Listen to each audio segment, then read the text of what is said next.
and gentlemen, we are back. The Panic Room is back. Teams have dropped here at Between the Arcs. We go through it every Thursday night at 6:30 to help you at home, get your SuperCoach team sorted, talk about roles, talk about who's in, who's out, and a whole heap of other jazz. I'm the horse, and joining me tonight is the lead of our NFL channel, who loves a bit of footy as well. It's the Maverick. How you doing, mate? It's like my off-season sport, the AFL. It's, you know, like it comes around in circles, AFL into NFL, AFL into NFL. There's always something going on in this space. But keen, man. Round 0 starts tonight. Really, really keen to see some footy. It's a free look. We get 5 games, 10 teams playing. So it's really a free look at SuperCoach options. More so rookies, I suppose, is probably the thing that I look at the most when I look at round 0. Generally speaking, you know, when you get your premiums playing, we know what we're doing. But for rookies, it's a free look at who we want, who we like, and 100%. Who we think might be a nice riser for the 6, 7, 8 weeks. Yeah, 100%. Cash generation, role changes, you name it, we go through it here. So if you haven't yet, like, subscribe, bell, put that bell on. So at 6:30 every Thursday night, we're coming at you with all teams.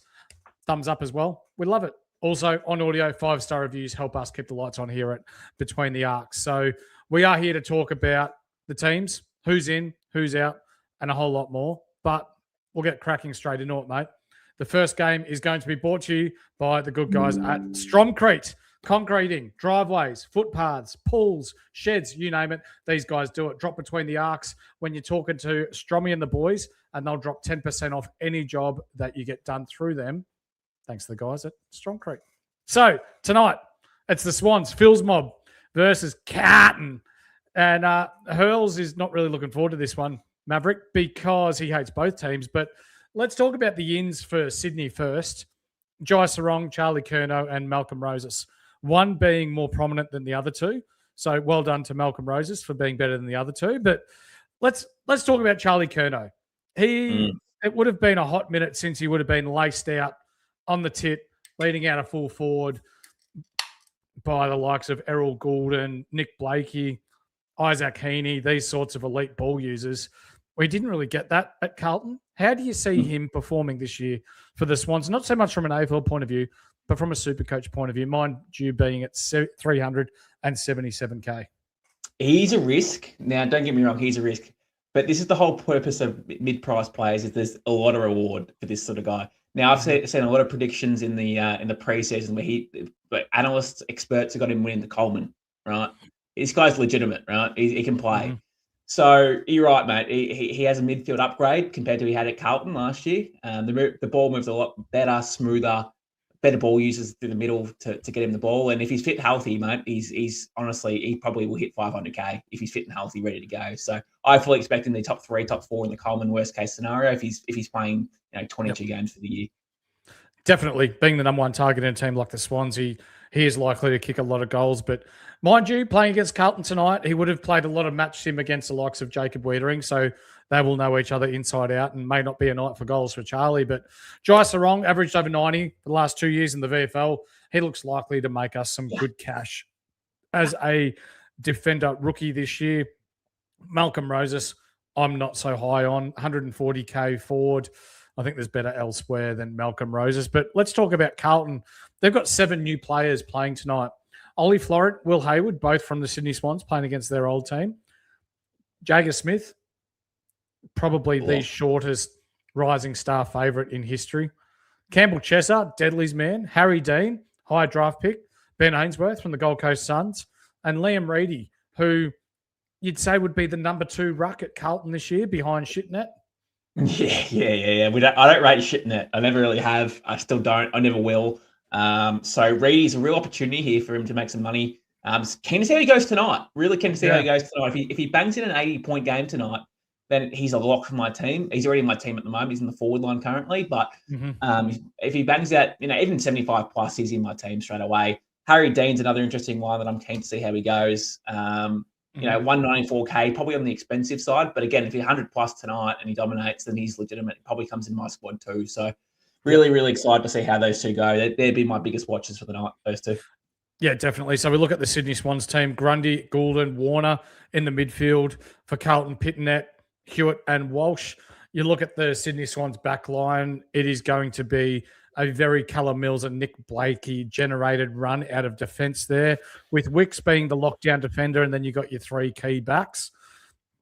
Carlton's forward line, Moore, Kemp, Jacob Smith in the forward pocket. That won't stay. He'll find himself up around the ball, probably as a fifth on baller to start with until he rotates through the middle.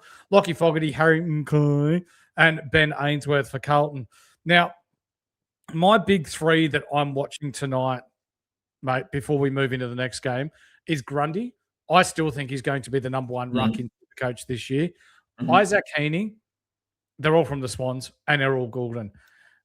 They've got the tricky bye with the Western Bulldogs and a couple of other teams early in the season, but it's going to be so hard to ignore any of these guys if they pump out 120s and look like they're doing it easy tonight.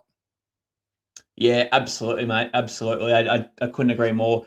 One that I'm actually watching, and it's probably left field. It's a bit of a pod these days, I suppose. I don't think a lot of people have him. I don't know his ownership percentage, but I'd say it'd be under 10%. But Callum Mills is one that I'm watching as well. I'm expecting a huge year out of Callum Mills.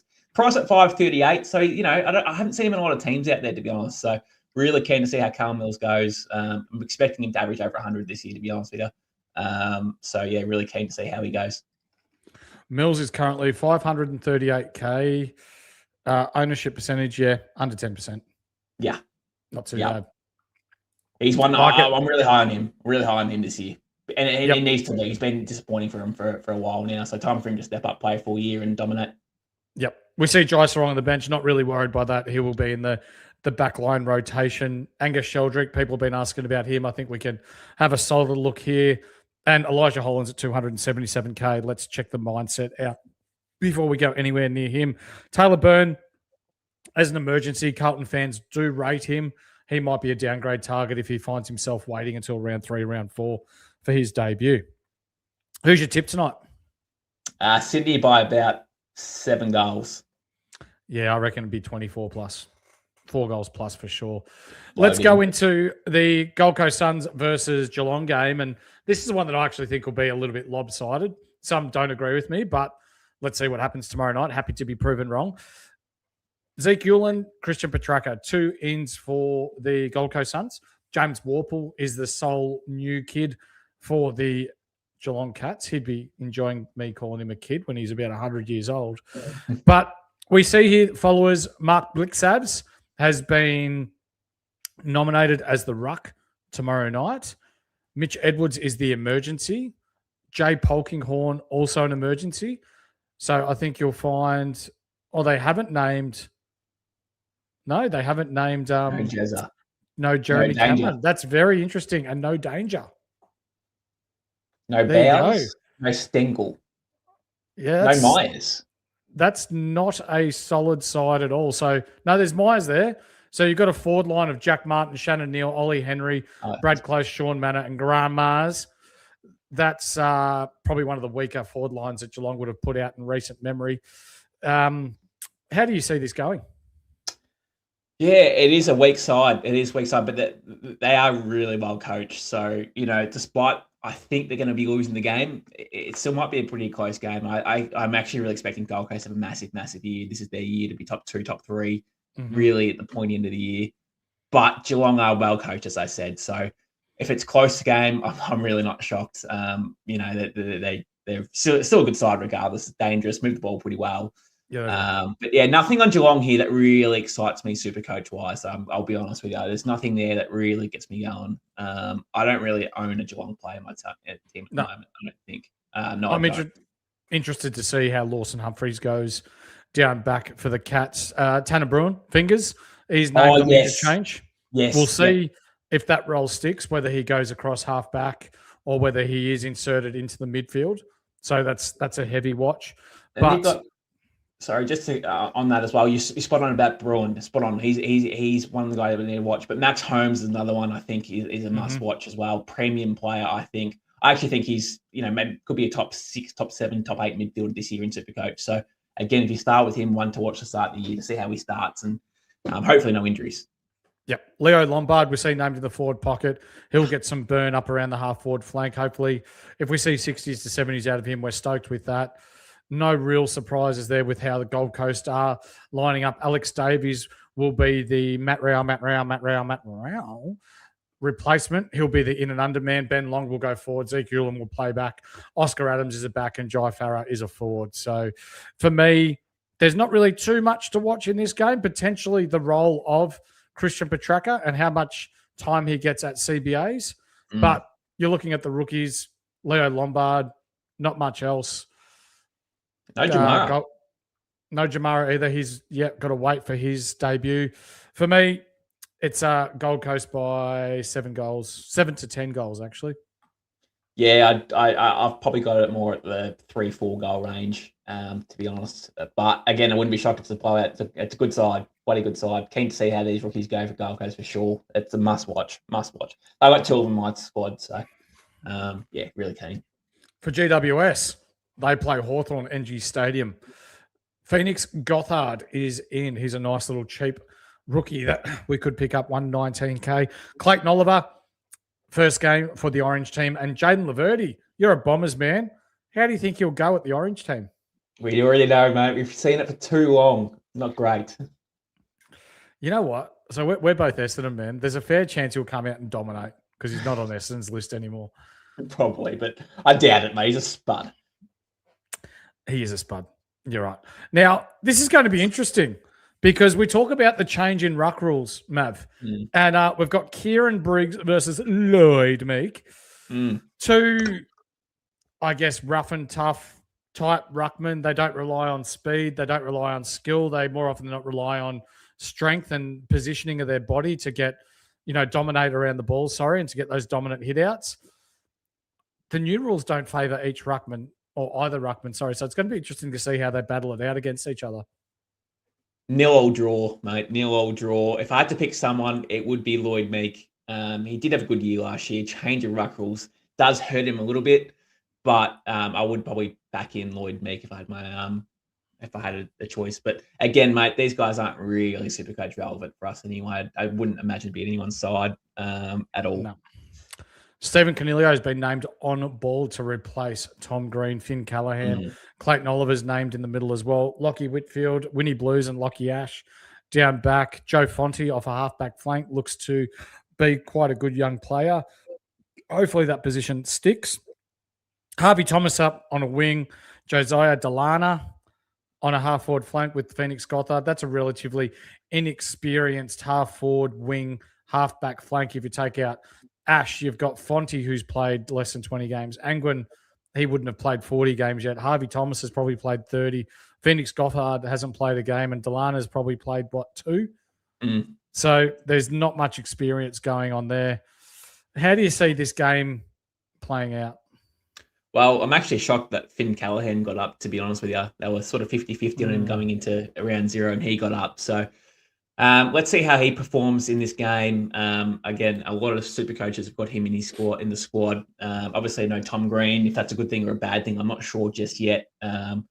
Obviously Tom Green being an accumulator and pretty much the grunt work of getting the ball extracted out to Finn Callaghan for him to use it. It's obviously been a strong point for last year. Let's see how that goes without it. Can Clayton Oliver come in and do that same role that Tom Green could? Does Finn Callaghan now go in there and actually have a crack? We'll soon find out. But heavy watch on Finn Callaghan, in my opinion. Heavy watch. Again, elite player of the competition. Let's see if he goes that next step. He's a young player. But yeah, outside of that, there's as you said, a few young players in there that haven't really played. So a little bit of watch on there. And I'm not really too interested in any of those guys personally, but I don't think their job security is that good either. You got Brent Daniels that's not playing. Aaron Cadman, Darcy Jones. These guys will come back in when they're healthy and fit. So job security wise, I'm not really too happy with them. But we'll see how they go on the weekend. We'll see how they go. See what they bang out. For me, I reckon Hawthorn win this one. Oh, okay. I don't really rate Hawthorn, to be honest, either. Probably got the better squad but should be a good game. Should be pretty close. Yeah, I think so. Connor McDonald coming off the bench, Harry Ralston coming off the bench, Xavier O'Halloran. It's going to be a watch to see who takes over that fourth banana type role through the midfield for the GWS team. Let's get on to what I think will be the game of the round this week, and that's the Brisbane Lions versus the Western Bulldogs up at the Gabatoir. And we see Kitty Coleman's named on a back flank after spending the majority of the preseason applying his trade through the forward line. They have got him named at halfback. So they're going with the rotation of Kitty Coleman and Dane Zorko and Darcy Wilmot. Darcy Gardner will be the number 2. Harris Andrews will be the number 1. The number 1, by that I mean the number 1 defender. So he'll go to the number 1 forward. And then you got your Ryan Lester as the number 3. So there could be a bit of stock watching here for Kitty Coleman, mate. Absolutely. I'd also be watching a close eye on Jasper Fletcher as well. He's a guy that can drift down back and play that Kitty Coleman role quite easily. Did it well last year. But again, foot skills are good enough to go into the wing as well. So let's watch how that plays out. But yeah, if Kitty Coleman comes out and dominates and retains his spot, which we probably expect he probably does, it'll be a nice Supercoach riser, cash gen along the way. So yeah, let's see how that plays out. But if he comes out and scores 80, 85, 90, again, I said this before about who was it? I can't remember who it was. But he comes into my squad again as well. So he's the one to watch for the week, in my opinion, is Kitty Coleman for the week. Zane Zakostelski. Fuck, I hope I got that right. He is debuting for the Brisbane Lions. Oscar Allen is in for his first game for the Lions as well. Lockie Jacks, Michael Selwood, no relation to the other Selwoods because it's spelt differently. And Connor Buderick from the Gold Coast Suns, his first game for the Western Bulldogs as well. Interesting to see the Western Bulldogs going with Tom Liberatore in a forward pocket. I don't see that sticking. I'd say he'll go into the midfield and Matt Kennedy will go forward and then Cooper Hines will go into a forward pocket. Jordan Croft, good to see him get a game. So they're going with the trio of talls with Jordan Croft, Aaron Norton and Sam Darcy. The fridge, Joel Freesia, he'll be the number 4, number 5 banana when we're talking CBAs. But we're talking about 2 of the best Supercoach teams here, Maverick. The Brisbane Lions and the Western Bulldogs. You look at Josh Dunkley, Lockie Neal, Dane Zorko, Hugh McCluggage, Jasper Fletcher, Zach Bailey, who's really elevated his game, the Ashcroft boys. And then for the Western Bulldogs, you got Tim English, who I think will be a top 2 ruckman, top 3 ruckman this year, Ed Richards, Marcus Bontempelli, Tom Liberatore. There's no Bailey Dale in this game, but Sam Darcy as well. There is so much relevance for Supercoach in this game. It's really Supercoach pornography, isn't it? It really is. It's crazy. No Riley Sanders as well, might I add too. Yeah. So yeah, it's going to be awesome to watch. I'm really, really excited to see the rookies in this game as well. Sorry, Bailey Dale has been named. I missed that. He's last on the bench. Gotcha. Yeah, he is. There he is. But yeah, no, it should be awesome. I'm expecting Brisbane to get up. I really don't see Brisbane losing many games this year anyway. Maybe like 3 or 4 games max. They're stacked. They're really stacked. So, Ashcroft brothers as well, getting better and better every game they play. But yeah, Oscar Allen, another good watch. See how he goes. I don't really expect Oscar Allen to be dominating, if I'm being honest, but it'll be all right for him. But yeah, Fraser is probably the one horse on this one that I'm watching with a really close eye. He has got superstar ability. He does. Now, if that happens this year or next year, is one to watch. Because they're so stacked at midfield, it's going to be hard for him to get a lot of CBAs, as we've discussed. But he's good enough to go through the midfield, grab 20, 25 touches and kick a couple of goals on top of that. So he's just superstar ability. He's a mini Bont in my eyes. So one to watch with Fraser there if he comes into our forward line. Is he mid forward this year? He is mid forward, yes. So again, he could be one of those forwards that we pick up later in the years and maybe F6, F5, S6. So yeah, elite ability. Very interesting to see too. Lincoln McCarthy has been named as an emergency for those that were looking at a 170k loophole or a loop through their forward line. Unfortunately, hasn't made the cut. So this would indicate that, they don't consider him in their best 23 when fully healthy. And is it Jacques? Is that how you say his name? Jacques? Liam Jacques. Jacques Callis. You can do South that. African. Yeah. One of the best all-rounders to get around in the South African colours. Correct. But I'm looking to see how he goes this week as well. Job security for him could be very, very nice. That back line there at the Dogs is not very good. Absolutely. Now we go to St Kilda versus Collingwood. Charlie Banfield is in for his first game. Sam Flanders in for his first game as a Saint. Liam Ryan from the West Coast Eagles is playing his first game for the Saints. Tom de Kooning and Jack Silvani, both from the Blue Baggers, both playing their first game for St Kilda. Oscar Steen in for his first game, and so is Joel Cochrane. And Jack Buller from the Sydney Swans is in for his first game for the Collingwood Footy Club. Now, this game, TDK versus Darcy Cameron. We spoke before about Kieran Briggs versus Lloyd Meek and the irrelevance, I guess, for me in watching that particular matchup for Supercoach. But this is one that I actually want to see. These new ruck rules favour both these new ruckmen. How do you see this one playing out? Yeah, this will be awesome. Now, I'll be really, really intrigued to see if Darcy Cameron, he'll get worked over a little bit, I reckon, because I'll put Marshall through there as well, obviously. So he's got two elite ruckmen, let's be honest, in the competition to go up against in this one. So keen to see how Darcy Cameron goes, expecting him to get around fairly well. But I reckon the Saints will get on top of Darcy Cameron this one. As I said, you're rotating two at him, so it's going to be tough for him. Mate, I'm going to put it out there. Jordan De Goey is starting there in the guts. That is one to watch. He's a sort of a mid-price player. I've seen a 321 mid-forward, yeah. Yeah. The problem is with De Goey, man, is he doesn't play a full year. He's always injured, always injured. So for me, out of my squad, never in my squad, won't be in my squad at all. If he makes 100K, he makes 100K. It is what it is. But again, I just don't trust him at all. But he's one to watch. He's probably another one to watch for that one. Starting the guts, as I said. So he's priced at a 59 average and has averaged 100 in the past. Correct. If he's back to that sort of form, and we see him get his 20 to 22 touches, 60 to 70% CBAs at 320K as a DPP, that's going to be hard to ignore, isn't it? It is. Well, for me anyway. It is. I just don't trust him. I'm going more with Sam Lawler, to be honest, and obviously Sam Flanders over him, to be honest. That's probably where I think Sam Lawler's got more superstar ability in him. But again, we'll see how they go. I actually think Collingwood's a bit thin in general. They actually are relying on De Goey to dominate. De Goey and Daicos. Yeah. Correct. Yeah, they're a bit thin on. And you're relying on side bottom, you're relying on Pendlebury, and they're a bit old now, so you're going to need someone else coming in to step in. And yeah, if De Goey's healthy, fit and firing, then maybe he might make you some money. Maybe he might, but again, too much of a risk for me to put him in.